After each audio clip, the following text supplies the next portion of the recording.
નમસ્કાર. આજના વર્ચ્યુઅલ ક્લાસીસમાં આપનું સ્વાગત છે. હું મશીનિસ્ટ ટ્રેડના સરફેસ ફિનિશ, સરફેસ રફનેસ અને એના BIS સિમ્બોલ વિશે આજે આપણે ક્લાસમાં શીખીશું. તો આપણે સ્ટાર્ટ કરીએ છીએ સરફેસ ફિનિશ. એના માટે આપણે પ્રેઝન્ટેશન સ્લાઇડ પર જઈશું. સરફેસ ફિનિશ, સરફેસ રફનેસ અને BIS સિમ્બોલ્સ.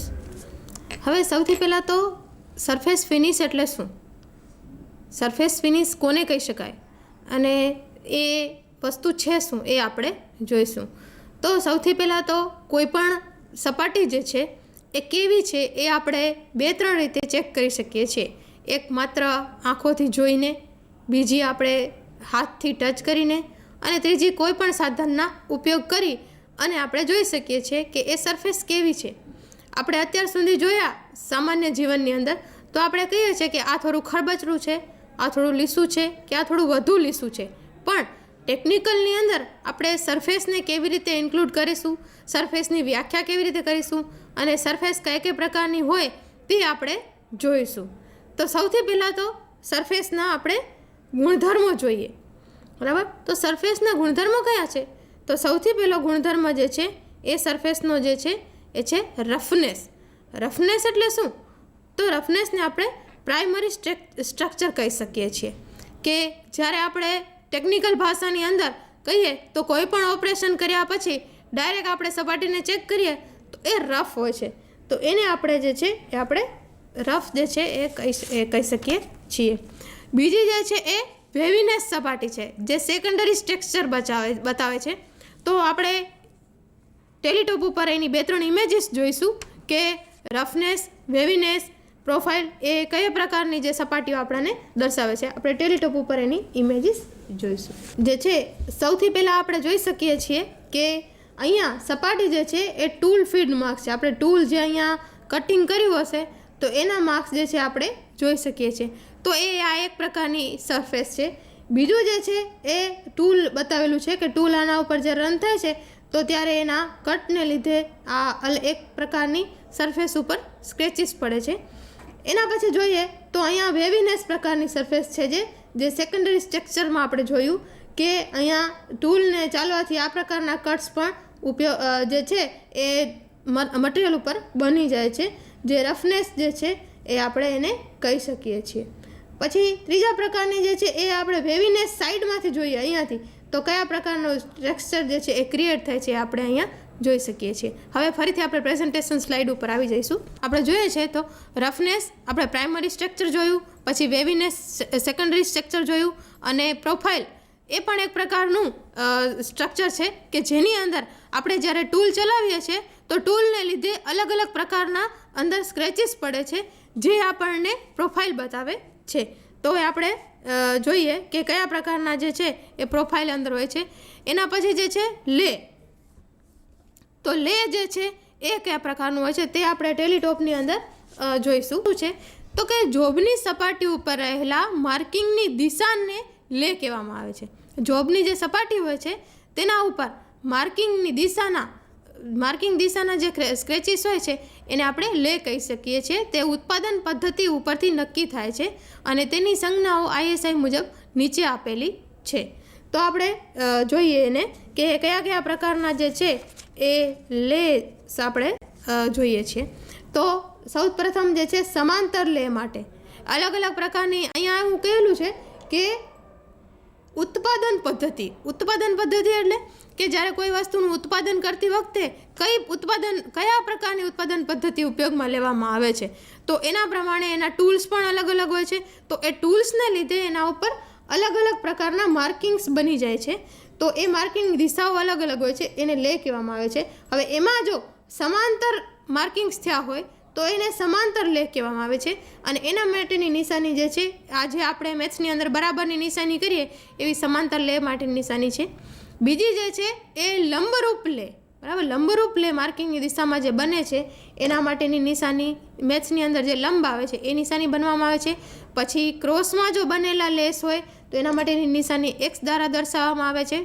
પછી એક કરતાં વધારે દિશાઓમાં જો લે બનેલા હોય તો એને M દ્વારા દર્શાવવામાં આવે છે કે જે દિશાઓની અંદર એક જ જોબની અંદર ઘણી બધી દિશાઓ બતાવતું હોય તો એના માટે એમ દર્શાવવામાં આવે છે. આગળ જોઈએ તો સેન્ટર ગોળાઈ માટેની લે હોય, બરાબર, કે સેન્ટરની અંદર ગોળાઈ આવતી હોય તો એ પ્રકારની લે આવી જતી હોય તો એના માટે સી સંજ્ઞાનો ઉપયોગ કરવામાં આવે છે. જે આ તમામ જે સંજ્ઞાઓ છે એ ISI મુજબ છે. એના પછી સેન્ટરમાં ત્રિજ્યાથી સંબંધિત લે માટે, બરાબર, તમે એની અંદર કોઈ સર્કલ છે કે કોઈ હોલ બનાવ્યું છે એના સંબંધિત જે પણ પ્રકારની લેની દિશાઓ જે છે તો એના માટે આર સંજ્ઞા દ્વારા ઉપયોગ કરવામાં આવે છે, બરાબર. અને હવે આપણે જોઈશું કે આગળ ફ્લાવ એ શું છે. હવે આપણે એના માટે પ્રેઝન્ટેશન સ્લાઇડ ઉપર આવી જઈશું. આગળ જે છે ફ્લાવ, જેને આપણે હોલ, ક્રેક કે પોરોસિટી કહેવામાં આવે છે, જે પણ એક ઉત્પાદન પ્રક્રિયાની અંદર ઉત્પન્ન થતી ખામીઓ છે કે જે સરફેસ જે ફિનિશ જે છે એને અસર કરે છે. તો ફ્લાવ એટલે શું છે તો કે બ્લો, હોલ, ક્રેક, પોરોસિટી, જેને આપણે છિદ્રાણુ પણ કહી શકીએ છીએ, વગેરે સપાટીઓની ચોકસાઈ જે છે એ ફ્લાવ કહેવામાં આવે છે. અને જુદી જુદી જગ્યાઓ ઉપર આ આપણાને જોવા મળે છે. ધારો કે કોઈ પ્રોડક્ટ બનાવી રહ્યા છીએ અને આપણે એના ઉપર કાસ્ટિંગ કરેલું છે તો એની અંદર જે છે તમે બ્લોસ છે, પોરોસિટી છે, એવા ખાંચાઓ જોઈ શકો છો. તો એ જે છે એક પ્રકારનો સરફેસનો પ્રકાર જ બતાવે છે. એના પછી આપણે આગલી સ્લાઇડ જોઈશું કે સરફેસ ફિનિશ દર્શાવવાની રીતો, બરાબર. સરફેસ ફિનિશ દર્શાવવાની રીતો જે છે એ કઈ કઈ છે. તો સરફેસ ફિનિશ દર્શાવવાની રીતો જે છે એ 3 છે. એક રફનેસ નંબર, બીજું છે ગ્રેડ નંબર અને ત્રીજો છે રફનેસ સિમ્બોલ્સ. આ 3માંથી રફનેસ દર્શાવવાની સૌથી પ્રખ્યાત પદ્ધતિ જે છે એ ગ્રેડ નંબરની છે અને રફનેસ નંબર દર્શાવવાની પદ્ધતિ જે છે એ સૌથી પ્રખ્યાત પદ્ધતિ છે. અને રફનેસની સંજ્ઞાઓનો હાલ ઉપયોગ થતો નથી, માત્ર ગ્રેડનો જ ઉપયોગ કરવામાં આવે છે, જે આપણે જોઈશું. અને રફનેસ વેલ્યુ અને ગ્રેડ નંબર, જે મેં તમને હમણાં વાત કરી કે અત્યારે માત્ર રફનેસ સંજ્ઞાઓનો ઉપયોગ ઓછો થાય છે, માત્ર એના ગ્રેડનો ઉપયોગ કરવામાં આવે છે. તો અહીંયા જે છે આ કોઠાની અંદર તમામની RA વેલ્યુ અને ગ્રેડ નંબર પણ દર્શાવેલા આવે છે. RA વેલ્યુ 50 હોય ત્યારે ગ્રેડ નંબર જે છે એ 12 આવે છે, 25 હોય ત્યારે N11 અને N જે છે એ ગ્રેડ માટેની આગળ સિમ્બોલ તરીકે દર્શાવવામાં આવે છે, જે તમે તમામમાં જોઈ શકો છો.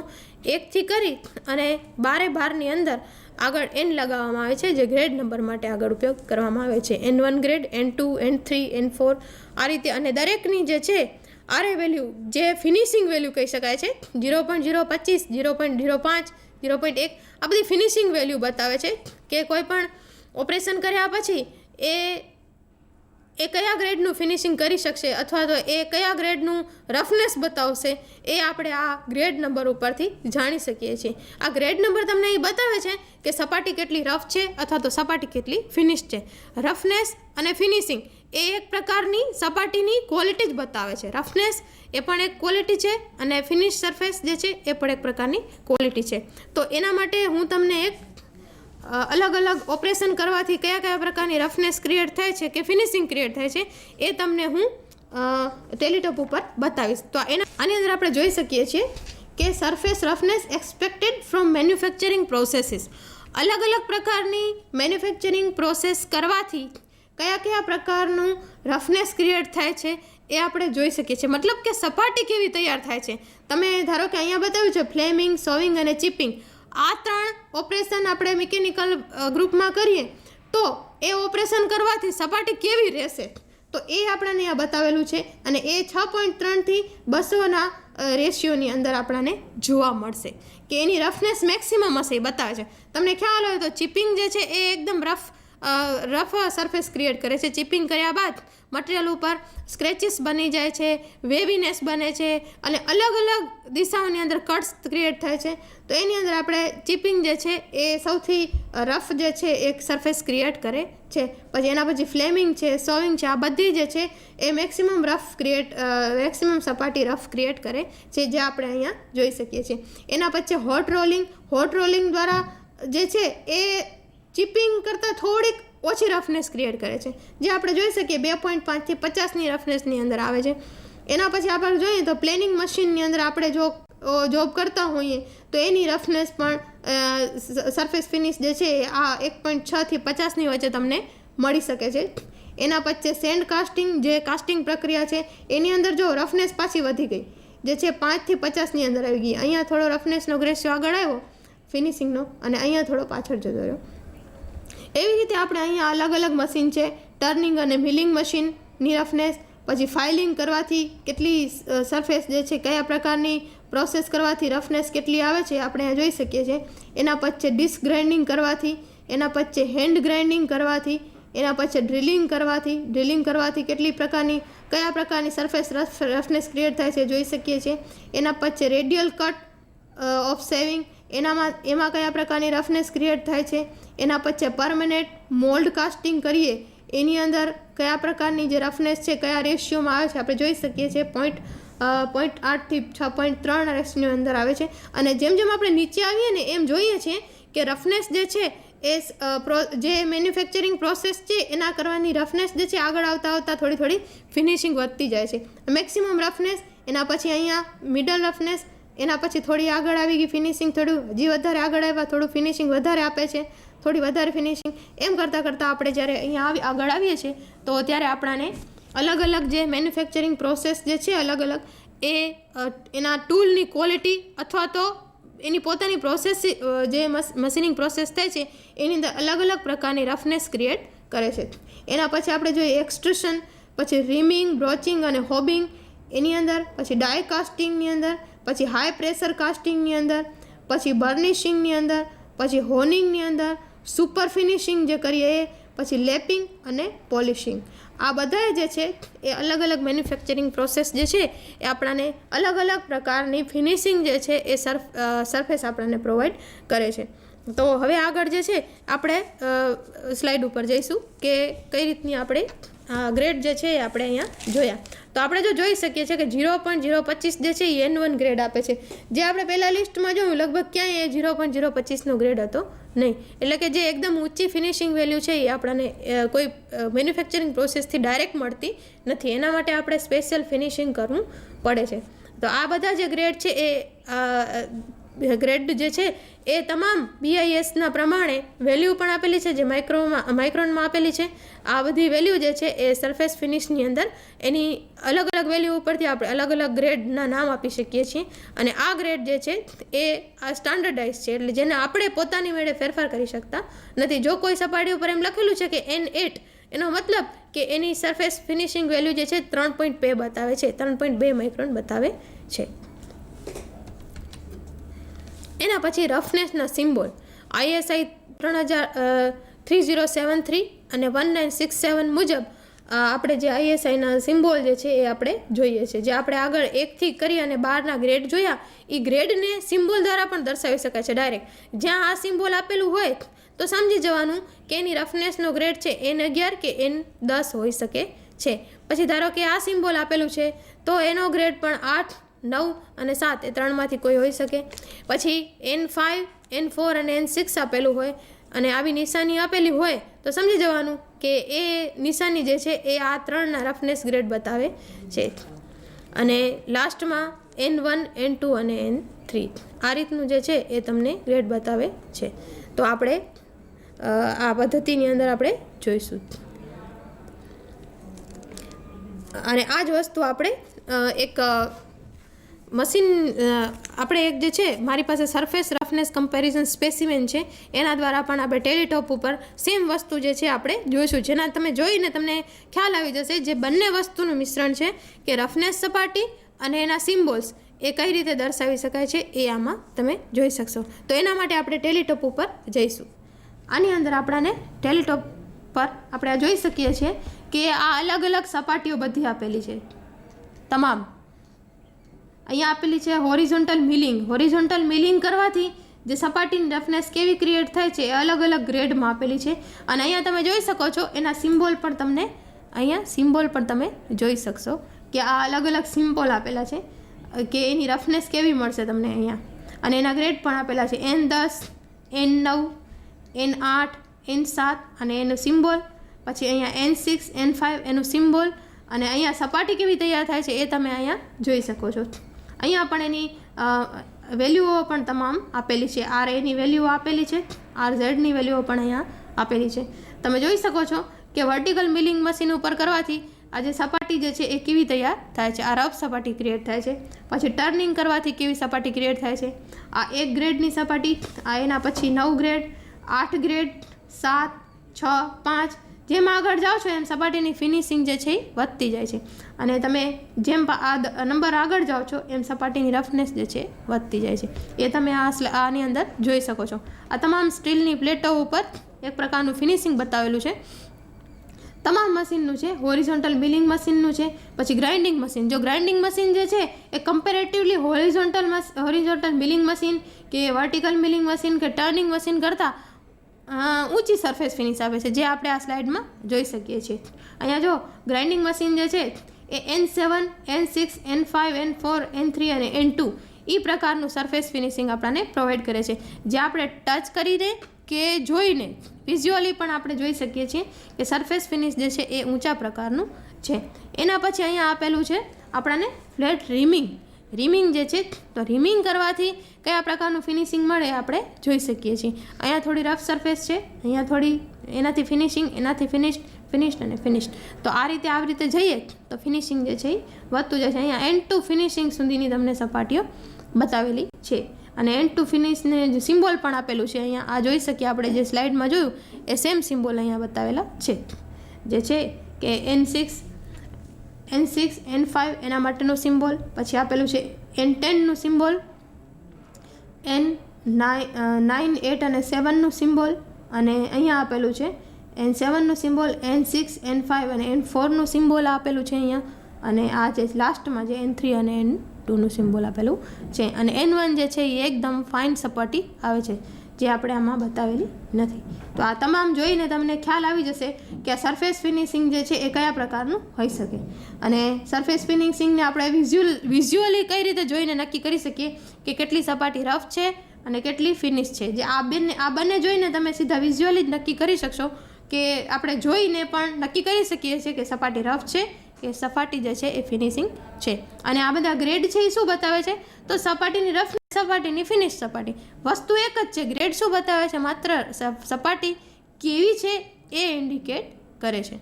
હવે આપણે આગલી સ્લાઇડ પર જશું, પ્રેઝન્ટેશન સ્લાઇડ પર. પ્રેઝન્ટેશન સ્લાઇડમાં જોઈશું કે એની અંદર પ્રેઝન્ટેશન સ્લાઇડની અંદર આપણે જોઈએ તો એક સરફેસ ફિનિશનો કન્વર્ઝેશન ચાર્ટ આપેલો છે. એમાં જોઈ શકીએ કે ગ્રેડ આપેલો છે અને એની તમામ વેલ્યુ આપેલી છે. અને એ તમામ વેલ્યુ જે છે એ કઈ રીતે અલગ અલગ કન્વર્ટ થઈ અને વેલ્યુની અંદર બતાવે છે કે કટિંગ ઓફ લેન્થ ઇંચની અંદર અને એમએમની અંદર બે પણ બતાવે છે. સૌથી પહેલાં ગ્રેડ આપેલા છે 1 થી 12. એન જે છે એ બતાવે છે ISO સ્કેલ નંબર બતાવે છે. એના પછી RA જે છે રફનેસ ટોટલ માઇક્રોન્સ, આ જે છે એ રફનેસ કેટલી માઇક્રોનમાં છે એ બતાવે છે.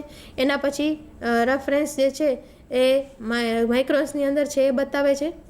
અને પછી CLA જે છે એ છે સેન્ટર લાઇન એવરેજ માઇક્રોન્સ બતાવે છે. અને પછી RMS વેલ્યુ છે જે root mean square in micrometre બતાવે છે. આ જે છે એ પદ્ધતિઓ છે અલગ અલગ સરફેસ ફિનિશ જે છે એ નક્કી કરવાની કે કોઈ પણ વસ્તુનું ફિનિશિંગ જે છે, કોઈ પણ સપાટીનું ફિનિશિંગ છે એ કેવું છે. તો આ જે છે ને એ બધી એક આ પદ્ધતિઓ જે છે જે આપણે આગળ જોઈશું. આ ચાર્ટની અંદર આપણે જોઈ શકીએ છીએ કે જ્યારે ગ્રેડ A હોય ત્યારે એની માઇક્રોન્સ વેલ્યુ કેટલી હોય છે, 0.3. CLA કેટલું હોય છે, પછી સેન્ટ્રલ લાઇન એવરેજ પદ્ધતિની અંદર એ કેવી રીતે આવે છે, RMS વેલ્યુ, અને ઇંચીસની અંદર અને એમએમની અંદર એની કયા પ્રકારની ફિનિશિંગ બતાવે છે એ આપણે જોઈએ છીએ.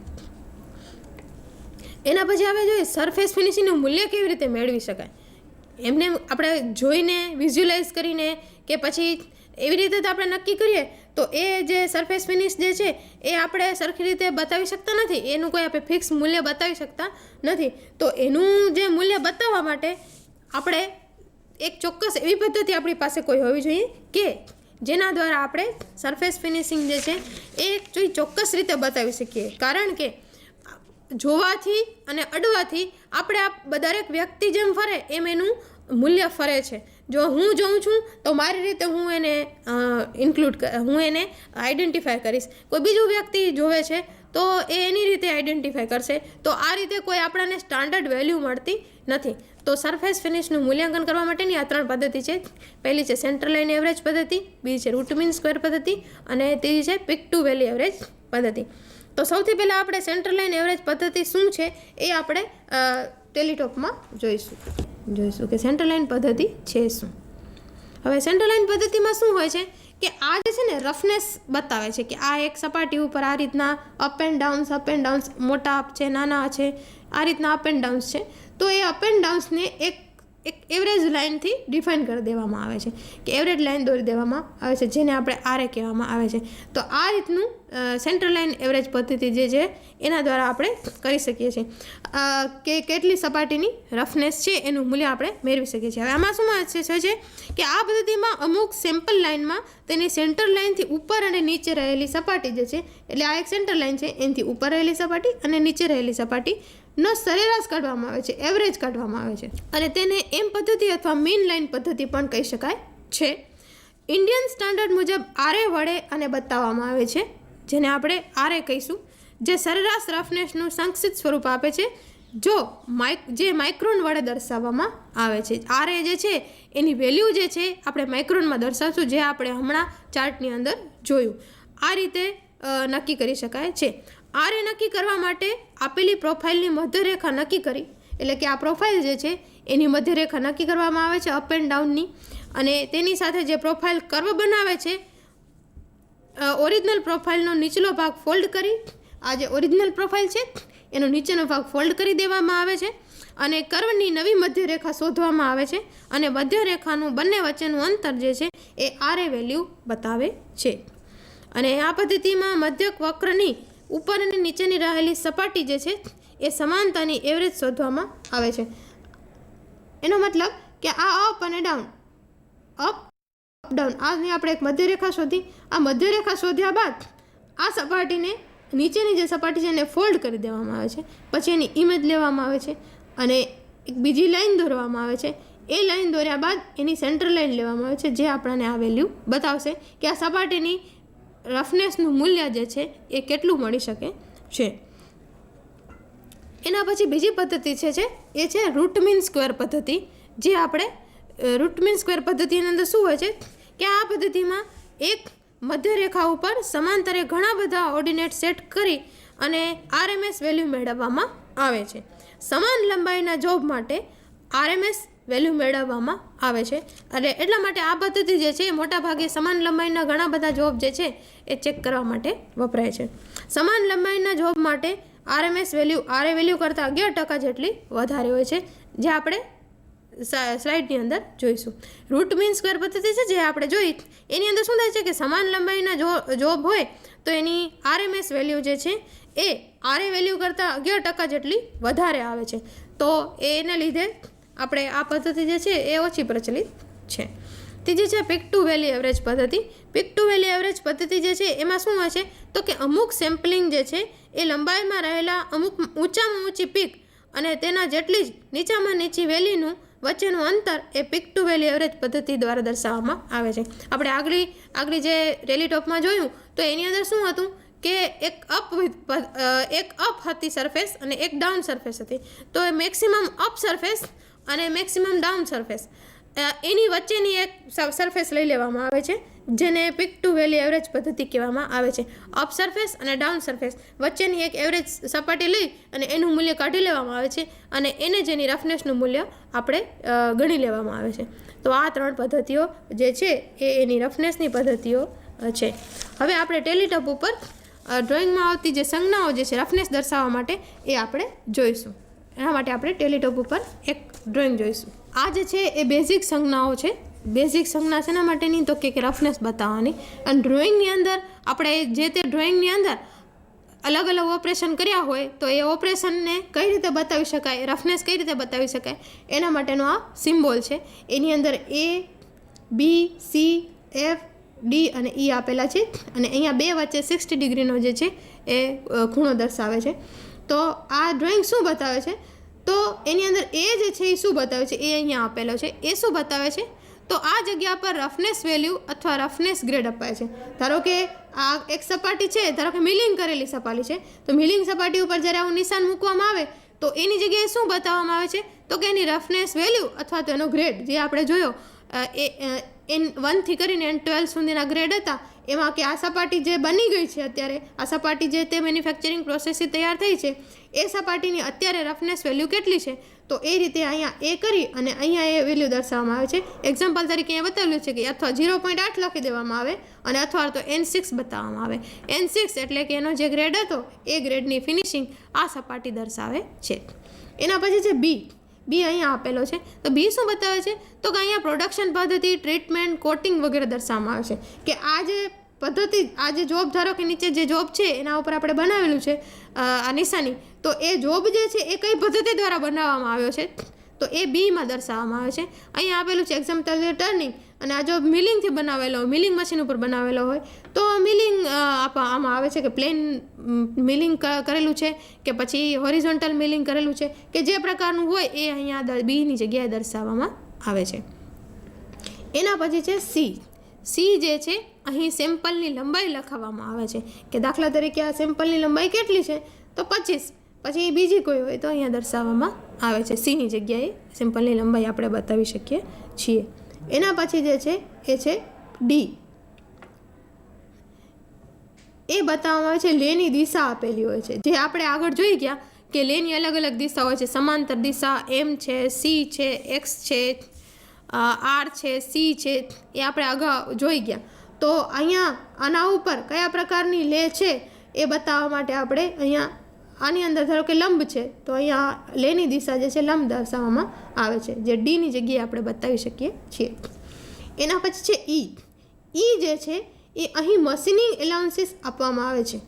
ઈ જે છે મશીનિંગ એલાઉન્સીસ. મશીનિંગ એલાઉન્સની શું કામ જરૂર પડે, તો કે જ્યારે આપણે જોબ બનાવતા હોય છે અને મને ફાઇનલ જોબ તૈયાર થઈ અને 10 mm નો જોઈએ છે, હવે જો હું એનામાં અને ટર્નિંગ ઓપરેશન કરી નાખું છું, 10 સુધી, અને મને ફાઇનલ જોબ જ 10 સુધી જોઈએ છે, અને હવે ટર્નિંગ કર્યા પછી એની ઉપર જે વેબીનેસ રહી જશે તો એનું ફિનિશિંગ મારે કરવું પડશે, અને જો હું એનું ફિનિશિંગ કરીશ તો એનું ડાયામીટર લગભગ 9 થઈ જશે, તો જે જોબ મને કામમાં આવશે નહીં. તો અહીં જે છે એ મશીનિંગ એલાઉન્સીસ પણ આપવામાં આવે છે કે ભાઈ આ જે તે જોબનું છે મશીનિંગ એલાઉન્સ કેટલું છે, તો અહીંયા આપેલું છે એક્ઝામ્પલ તરીકે ધારો કે 2, તો અહીંયા 2 લખવામાં આવે છે. પછી જે પદ્ધતિમાં હોય, એમાં મેટ્રિક પદ્ધતિમાં હોય તો MM અને ઇંચ પદ્ધતિમાં હોય તો એની જે પદ્ધતિ હોય એ અહીંયા ઓપરેટ કરવામાં આવે છે. એના પછી છે F, બીજી રફનેસ વેલ્યુ, બરાબર, કે હજી બીજી કોઈ રફનેસ વેલ્યુ એની હોય તો એ પણ અહીંયા એફની અંદર દર્શાવવામાં આવે છે, કારણ કે ઓપરેશન બદલે તો એક જ જોબની અંદર 2-3 રફનેસ વેલ્યુ બતાવી શકે, તો આપણે બીજી રફનેસ વેલ્યુ પણ જો અવેલેબલ હોય તો આપણે એફમાં એ બીજી રફનેસ વેલ્યુ પણ બતાવવામાં આવે છે. એટલે એ આ બંને આપણે બતાવી શકીએ છીએ, પહેલી રફનેસ વેલ્યુ અને એની જે છે એ આ બધા સિમ્બોલ જે છે એ કોઈ પણ ડ્રોઈંગ ઉપર પણ આપણે બતાવી શકીએ છીએ કે આ સપાટી જે છે આવી તૈયાર થશે, એની વેલ્યુ આટલી હશે અને એમાં આ પ્રકારના લેસ હશે, મશીનિંગ એલાઉન્સ આટલું હશે. તો માત્ર આટલા સિમ્બોલથી આપણે અને આ બધા માપ ઉપરથી આપણે સમજી શકીએ કે આ ડ્રોઈંગની અંદર કયા પ્રકારની રફનેસ, કયા પ્રકારની ટ્રીટમેન્ટ કરેલી હશે, કેટલા એલાઉન્સીસ આપેલા હશે અને જોબની મૂળ લંબાઈ આપણને કેટલી હશે એ આપણે જોઈ શકીએ છીએ. હવે આપણે પ્રેઝન્ટેશન સ્લાઇડ ઉપર જઈશું. હવે સરફેસ ફિનિશ માપવાની રીતો છે. અલગ અલગ સરફેસ ફિનિશ જે છે એ આપણે જોયું કે ઓપરેશન્સ કરવાથી ટેલિટોપિક સ્લાઇડની અંદર આપણે જોયું હતું કે અલગ અલગ જોબ છે એના ઉપર અલગ અલગ પ્રકારના ઓપરેશન કરવાથી કયા કયા પ્રકારની સરફેસ મળે છે. તો આપણે એ સ્પર્શ કરીને ચકાસણી કરી શકીએ, સ્ક્રેચ દ્વારા ચકાસણી કરી શકીએ, માઇક્રોસ્કોપિક ચકાસણી કરી શકીએ અને વિઝ્યુઅલ ઇન્સ્પેક્શન કરી શકીએ. જે આ ડ્રોઈંગમાં બતાવેલું છે એ બેઝિક સરફેસ ફિનિશ બતાવવાનું નિશાની છે, જે આપણે આમાં જોઈ શકીએ છીએ કે આ નિશાની જે છે એ સરફેસ કયા પ્રકારની છે એનું બેઝિક નિશાન છે. અને બાકી હમણાં જે ડ્રોઈંગનું નિશાની જોઈ એ આપણે એમાં જોયું કે એમાં કયા કયા પ્રકારના એ પછી બી, પછી સી, ડી અને ઈ એ તમામ અહીંયા માપ આપવામાં આવે છે. તો સૌથી પહેલાં આપણે જોઈએ ઇનડાયરેક્ટ મેથડની અંદર સૌથી પહેલું છે સ્પર્શ ચકાસણી. હવે સ્પર્શ ચકાસણી એટલે શું કે કોઈ પણ સપાટી જે છે એની સરફેસ ફિનિશિંગ સ્પર્શથી કેવી રીતે જોઈ શકાય? તો જોબની સપાટીની ઉપર આંગળીને 25 મિલીમીટરથી 30 મિલીમીટર પ્રતિ સેકન્ડની ઝડપથી આપણે ફેરવવામાં આવે અને રફનેસ વિશે જાણકારી મેળવી શકાય.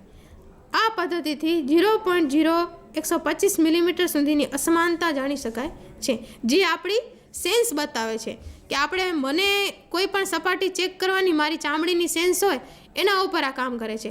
પણ આ છે વ્યક્તિએ બદલી જાય છે. હું ચેક કરું છું આ સ્પર્શ ચકાસણી દ્વારા કોઈ વસ્તુને 25 મિલીમીટરથી 30 મિલીમીટર પ્રતિ સેકન્ડથી કોઈ જોબ પર હું મારો હાથ ફેરવું છું અને હું એ વિશેની રફનેસની જાણકારી આપું છું, તો સેમ જોબ જે છે એ બીજા વ્યક્તિ પાસે ચેક કરાવીએ તો જો એની સ્પર્શની સેન્સ ઓછી હોય અથવા વધારે હોય તો કદાચ કોઈ વ્યક્તિ વધારે સ્પષ્ટતાથી એની ફિનિશિંગ કહી શકે અથવા તો એને આઈડેન્ટિફાઈ કરી શકે, અને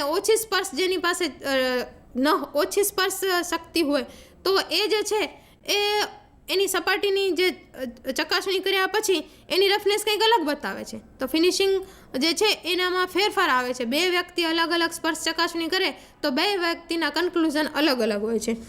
અને આ પદ્ધતિથી 0.0125 મિલીમીટર સુધીની અસમાનતા આપણે જાણી શકીએ છીએ, પણ પદ્ધતિ દ્વારા રફનેસ વેલ્યુ જાણી શકાતી નથી. અને આ એક રફ પદ્ધતિ છે કે માત્ર આપણે જજમેન્ટ કરવા માટે કે રફ છે કે સ્મૂથ છે, પણ કેટલી સ્મૂથ છે, કેટલા પ્રમાણમાં છે, એને ગ્રેડ કયો આપી શકાય એ સ્પર્શ દ્વારા આપણે એને ડિફાઇન કરી શકતા નથી. બીજી પદ્ધતિ જે છે એ છે સ્ક્રેચ દ્વારા. સ્ક્રેચ કરીને કોઈ ઉપર આપણે સરફેસ ફિનિશ કઈ રીતે માપી શકીએ. તો એક જોબની સપાટી ઉપર નરમ ધાતુ અથવા અધાતુને પૂરતા દબાણપૂર્વક ઘસવામાં આવે, બરાબર, કે કોઈ જોબની સપાટી છે એમાં એના કરતાં નરમ ધાતુથી અથવા કોઈ અધાતુથી જો દબાણપૂર્વક એના ઉપર ઘસવામાં આવે કે સ્ક્રેચ પાડવામાં આવે, તેથી જે તે વર્કપીસની સપાટી જે છે એ રફનેસની પેટર્નની ધાતુની સપાટી ઉપર ઉપસી આવે છે અથવા તો કોઈ અલગ ઇમેજ ઊભી કરે છે, મતલબ સ્ક્રેચીસ ઊભા કરે છે, તો જેથી આપણે રફનેસનો ખ્યાલ આવી શકે છે. આ પદ્ધતિથી પણ રફનેસ વેલ્યુ કોઈ જાણી શકાતી નથી. માત્ર અંદાજો આપણે લગાવી શકીએ છીએ કે જે તે સપાટી જે છે એ કેટલી રફ છે કે કેટલી સ્મૂધ છે. એનો કોઈ બેઝિક આપણે માપ કે સાઇઝ આપી શકતા નથી. ત્રીજી પદ્ધતિ જે છે એ છે માઇક્રોસ્કોપિક ચકાસણીની પદ્ધતિ, જે આપણે અહીંયા જોઈએ છે. માઇક્રોસ્કોપિક ચકાસણી ચેકિંગ કરવા માટેની આ એક પદ્ધતિ જે છે એ ઉપરની બંને પદ્ધતિ કરતાં થોડી વિશ્વાસપાત્ર છે. ચેકિંગ કરવા માટેની સપાટીને એક માઇક્રોસ્કોપિક નીચે સેટ કરવામાં આવે છે. માઇક્રોસ્કોપમાં દેખાતા સ્ટ્રક્ચરને સ્ટાન્ડર્ડ સપાટી સાથે સરખાવી દેવામાં આવે છે. જે મેં તમને હમણાં પ્રિસિઝન એન્જિનિયરિંગનું જે એક આખી સ્લાઇડ બતાવી કે જેની અંદર સરફેસ રફનેસ કમ્પેરિઝન સ્પેસિમેન્સ હતું, તો એવી રીતે એ ગ્રેડની એક રેડીમેડ સ્લાઇડ છે એવી વસ્તુ સાથે સીધો સરખામણી કરી દેવામાં આવે છે કે આ અને આ બંને સમાન છે. તો એવી ગ્રેડની પ્લેટ સાથે માઇક્રોસ્કોપની અંદર બંને પ્લેટને સરખાવવામાં આવે છે. અથવા તો ચેક કરવાની સપાટી ઉપર સ્ટ્રેટ એજ ગોઠવી અને બીજા છેડેથી 60 ડિગ્રીના ખૂણે ત્રાંસા પ્રકાશના કિરણો આપાત કરવામાં આવે છે અને જોબની સપાટી અને સ્ટ્રેટ એજની સપાટી વચ્ચેના ગેપમાં સપાટીની રફનેસના પડછાયા પડે છે. તો આ પડછાયાને લંબાવીને પછી એનું અવલોકન કરવામાં આવે છે અને તેને કોઈ સ્ટાન્ડર્ડ પદ્ધતિથી જે સપાટી તૈયાર કરવામાં આવેલી હોય એ સ્ટાન્ડર્ડ સપાટી સાથે એને સરખાવી દેવામાં આવે છે અને પછી એની રફનેસ નક્કી કરવામાં આવે છે. આગળ જણાવેલી જે બંને પદ્ધતિઓ છે એના કરતાં વધારે ચોકસાઈવાળી છે, પણ આમાં મોટી સપાટીઓનું જો ચેકિંગ કરવું હોય તો કેટલા બધા અવલોકનો લેવા પડે અને એ જે છે એ બહુ મોટું સપાટી હોય તો કોઈ ચોકસાઈવાળું કામ કરી શકીએ નહીં. એટલે આ માઇક્રોસ્કોપિક જે ચકાસણીવાળી પદ્ધતિ જે છે એ નાના જોબ માટે કે નાની સપાટી માટે ઉપયોગી નીવડે છે. એના પછી છે વિઝ્યુઅલ ઇન્સ્પેક્શન. ચોથું જે છે કે આપણે જોઈને એનું ઇન્સ્પેક્શન કરીએ. તો એ પણ મેં તમને જે પ્લેટો બતાવી હતી અલગ અલગ પ્રકારની સરફેસ રફનેસની કમ્પેરિઝનવાળી, તો એ પ્લેટોમાં આપણે જોઈને નક્કી કરી શકીએ કે અલગ અલગ સપાટી જે છે કેટલી રફ છે અને કેટલી સ્મૂથ છે. આ ફક્ત આંખો વડે સપાટીને સીધું અવલોકન કરીને જે તપાસણી કરીએ એને વિઝ્યુઅલ ઇન્સ્પેક્શન કહી શકાય છે. આ રીત સૌથી સસ્તી અને સરળ છે, પણ આમાં કોઈ ચોકસાઈ મળતી નથી. માત્ર આ રબર અને પ્લાસ્ટિક જેવા પદાર્થને ચેક કરવા માટે માત્ર ઉપયોગી છે. બાકી જનરલી આ પદ્ધતિ જે છે એ આપણે ઉપયોગ કરી શકતા નથી. એના પછી બીજી મેથડ છે ડાયરેક્ટ મેથડ. બરાબર. પહેલી જોઈએ આપણે ઇનડાયરેક્ટ મેથડ, કે જે આપણે સપાટીને અલગ અલગ રફનેસ જે છે અથવા તો એની ફિનિશિંગ ચેક કરવા માટેની તમામ મેથડો જોઈ. આ પછી જે મેથડ છે ડાયરેક્ટ મેથડ, એની અંદર અલગ અલગ ઇન્સ્ટ્રુમેન્ટ આવે છે. ઇન્સ્ટ્રુમેન્ટ દ્વારા સપાટીની રફનેસ ચેક કરવામાં આવે છે. એની અંદર સૌથી પહેલું છે એ મેઝરિંગ સ્ટાઇલસ છે. બરાબર. તો એ મેઝરિંગ સ્ટાઇલસ છે એ આપણે ટેલિટોપ ઉપર જોઈશું. આ ઉપર જે સાધન જે છે એ મેઝરિંગ સ્ટાઇલસ છે, જેની અંદર આપણે આ બેના બે સ્કીડ છે, ઇન્ડિકેટર સ્કેલ છે, એડજસ્ટમેન્ટ સ્ક્રૂ છે અને મેઝરિંગ સ્ટાઇલસ છે. આ સપાટી જે છે એનાથી ચેક કરી અને એનું ઇન્ડિકેશન જે છે અહીંયા બતાવવામાં આવે છે. તો આપણે મેઝરિંગ સ્ટાઇલસ વિશે થોડું જોઈએ કે મેઝરિંગ સ્ટાઇલસ શું છે. મિકેનિકલ સરફેસને ઇન્ડિકેટરમાં જે છે આપણે ઇન્ડિકેટ કરવા હોય, મિકેનિકલ સરફેસને ચેક કરવી હોય તો એ મેઝરિંગ સ્ટાઇલસવાળા આપણે ચેક કરી શકીએ છીએ. મેઝરિંગ સ્ટાઇલસ જે છે એ સપાટીની સાથે સંપર્કમાં આવી અને એને ચેક કરે છે અને એ કયા પ્રકારની રફનેસ છે, કેટલું ફિનિશિંગ બતાવે છે એ સીધું એના ઇન્ડિકેટર ઉપર બતાવે છે. તો આપણે આ મેઝરિંગ સ્ટાઇલસનો પણ ઉપયોગ કરી અને એના વિશે સપાટીની ગુણવત્તા વિશે આપણે જાણી શકીએ છીએ. મેઝરિંગ સ્ટાઇલસની અંદર આ જે છે મેઝરિંગ સ્ટાઇલસ આપણે બધા એના નામ જોઈ ગયા, સ્કીડ, ઇન્ડિકેટર સ્કેલ અને એડજસ્ટમેન્ટ સ્ક્રૂ. એના સ્ટાઇલસ ડાયમંડમાંથી ગોળાઈ ધરાવતા સ્પર્શ બિંદુ વાળો બનાવવામાં આવે છે. જેમ એના સ્ટાઇલસ જે છે એની વાત કરવામાં આવે છે કે સ્ટાઇલસ જે છે એ ડાયમંડમાંથી ગોળાઈ ધરાવતા સ્પર્શ બિંદુ વાળો બનાવવામાં આવે છે. તેની સપાટી ઉપર ફેરવવાથી સરફેસની પ્રોફાઇલ મુજબ ઉપર નીચે થાય છે. આ ધારો કે આ ભાગ જે છે એને આપણે જે તે સપાટી રફ છે કે ફિનિશ જે ચેક કરવું હોય એના ઉપર ફેરવવામાં આવે તો સરફેસની પ્રોફાઇલ મુજબ ઉપર નીચે થાય છે. અને આ હલનચલનને કોઈ મિકેનિકલ અથવા ઇલેક્ટ્રિકલ રચના વડે એમ્પ્લિફાય કરવામાં આવે છે. અને આ કિંમત ઇન્ડિકેટિંગ મીટરના ડાયલ ઉપર જે છે એ મેળવવામાં આવે છે. આ પદ્ધતિ એમ ઉપર આધારિત છે, નીચેને તેથી ચોક્કસ ગણવામાં આવતી નથી. બરાબર. વપરાશ થવાથી સ્ટાઇલસનો ઘસારો થઈ પડે છે. હવે આ જે સ્ટાઇલસ જે છે એની આ સપાટીનો વારંવાર વપરાશ કરવામાં આવે તો આ પણ ઘસાઈ જાય છે, એટલે પછી એના જે રીડિંગ જે છે એ સ્પષ્ટ હોઈ શકે નહીં. તેથી ટેસ્ટિંગ દરમિયાન પરિણામ ખોટું આવવાની શક્યતા પણ રહે છે. આ રીતે પ્રમાણમાં સ્ટાઇલ જોબની ઉપર ફરે છે તેમ તેના મૂલ્ય લેવામાં આવે છે અને છેલ્લે તમામ મૂલ્યોમાંથી સરેરાશ મૂલ્ય કાઢવામાં આવે છે. આ સ્ટાઇલસ છે એ મોટી સપાટીઓ હોય, મોટી સપાટી ઉપર પહેલાં અમુક ભાગમાં ફેરવવામાં આવે, પછી એનું રીડિંગ નોંધ કરી લેવામાં આવે. ત્યારબાદ એ બીજો એક ભાગ લેવામાં આવે સપાટીનો, ત્યાં ફેરવવામાં આવે, એ રીડિંગની નોંધ લેવામાં આવે. આવી રીતે અલગ અલગ 4 થી 5 રીડિંગની નોંધ લેવામાં આવે અને પછી એની એવરેજ વેલ્યુ લઈ લેવામાં આવે છે. અને ત્યારબાદ એ વેલ્યુને એની સરફેસ ફિનિશિંગ નું મૂલ્ય માની લેવામાં આવે છે.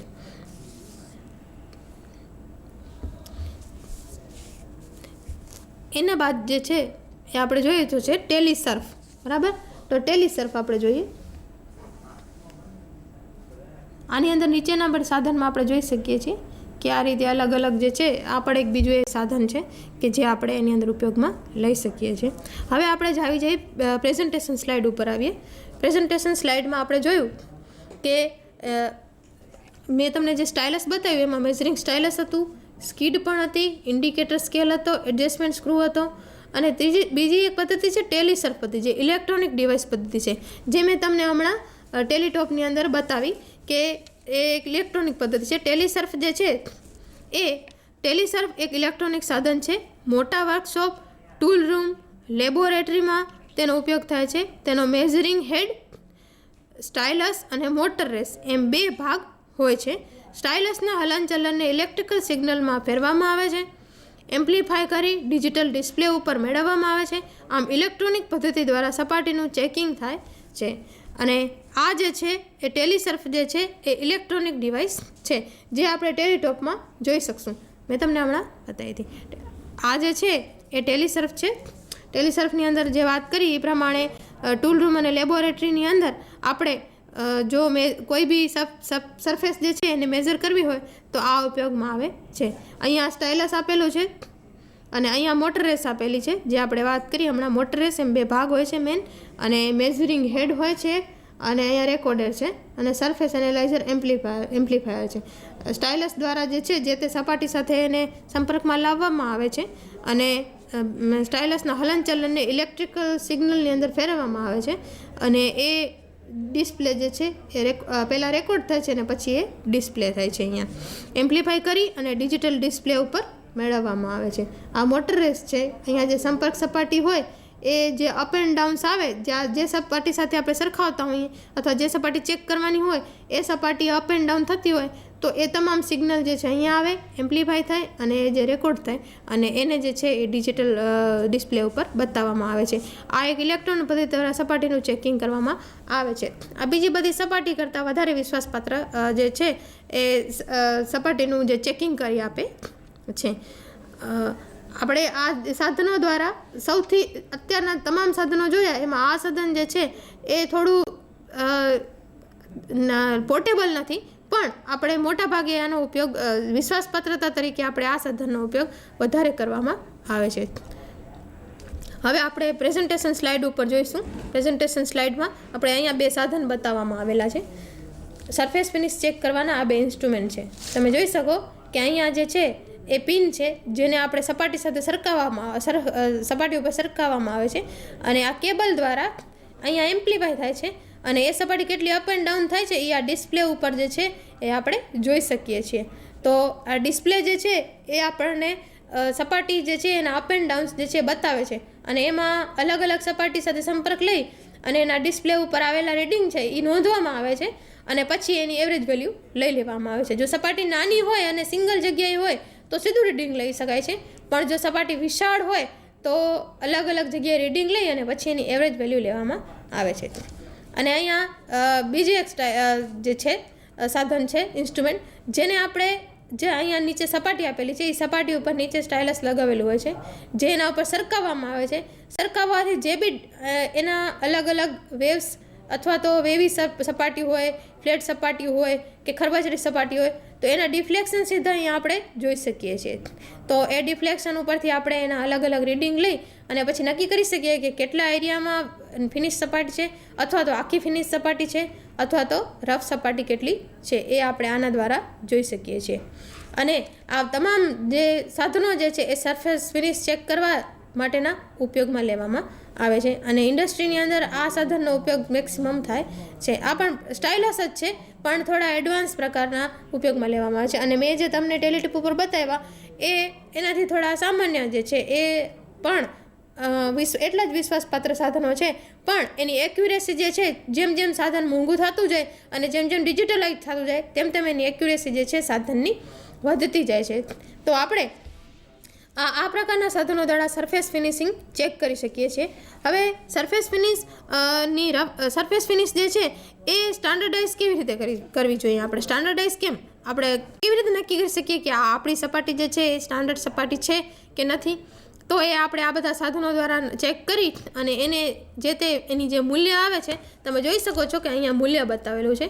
તો આ મૂલ્યને આપણે જે મેઇન આરએ વેલ્યુ છે એની સાથે કમ્પેર કરીએ, અને એ કમ્પેર કરવાથી આપણને સામે N1, N2, N3 એમ 12 નંબર જે છે, જે નંબર એની નજીકમાં મળે એ આપણે એના ઉપરથી નક્કી કરી શકીએ છીએ કે આપણી સપાટી જે છે એ કયા ગ્રેડની છે.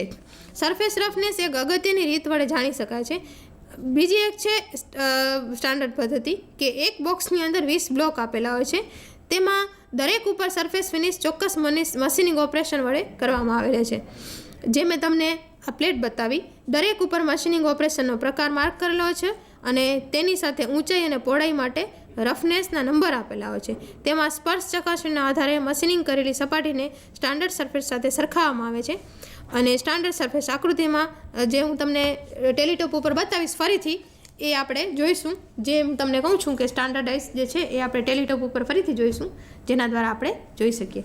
આ જે છે આમાં આ જે છે સ્ટાન્ડર્ડાઇઝ કરેલી સપાટીઓ છે, જે આપણે સ્પર્શ દ્વારા અને છેલ્લી મેં તમને કહ્યું કે સ્ટાન્ડર્ડ કેવી રીતે નક્કી કરવાનું. તો આપણી જે સપાટી જે છે એ આ સપાટી સાથે કઈ સપાટી સાથે આપણી સપાટી મેચ થાય છે, તો એના ઉપરથી આપણે અહીંયા એની આરએ વેલ્યુ અને એના ગ્રેડ ડાયરેક્ટ નક્કી કરી શકીએ છીએ. તો આપણે આપણી જે તે પ્રોડક્શનની અંદર જોબ ઉપર બનેલી સપાટી છે એ કેટલી રફનેસ વેલ્યુ ધરાવે છે અથવા તો એની ફિનિશિંગ કયા ગ્રેડમાં આવે છે, એ આપણે આ પ્રકારની પ્લેટની અંદર જે સ્ટાન્ડર્ડ સરફેસની પ્લેટો છે કે આ બધી જે છે એ ચોક્કસ વેલ્યુ જે છે એની નક્કી કરી અને ત્યારબાદ એના નંબર આપેલા છે, એના ગ્રેડ આપેલા છે અને એની નિશાની પણ અહીંયા આપેલી છે અને આરએ વેલ્યુ આરએઝેડ વેલ્યુ પણ અહીંયા આપેલી છે. અને જે તે મશીન પર કરેલા ઓપરેશન પણ બતાવેલા છે. તો તમે સરફેસ ફિનિશ સ્ટાન્ડર્ડ જે છે એ આના ઉપરથી ડાયરેક્ટ તમે નક્કી કરી શકશો.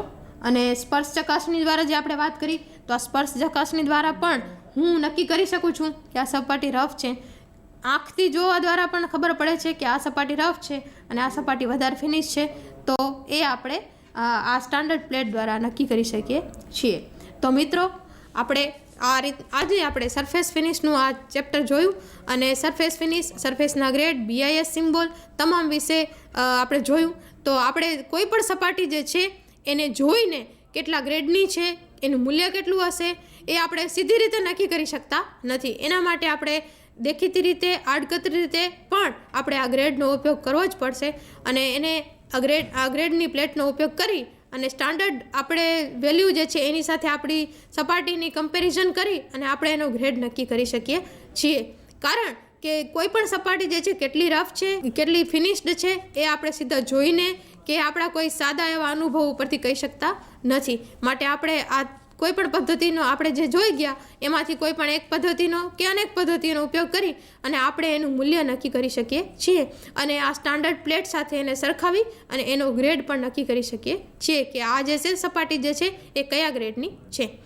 તો હું અહીં આપણને 2-3 પ્રશ્નો પૂછીશ કે સપાટીઓ જે છે એ કયા પ્રકારની હોઈ શકે, પછી સપાટીને ચકાસણી કરવાની પદ્ધતિઓ કઈ કઈ છે અને ગ્રેડ નક્કી કરવા માટેની સૌથી ઉત્તમ પદ્ધતિ જે છે એ કઈ છે. તો આશા રાખું છું કે આપ જે છે આના પ્રશ્નના જવાબ શોધશો. અહીં હું મારું લેક્ચર પૂરું કરીશ. અસ્તુ.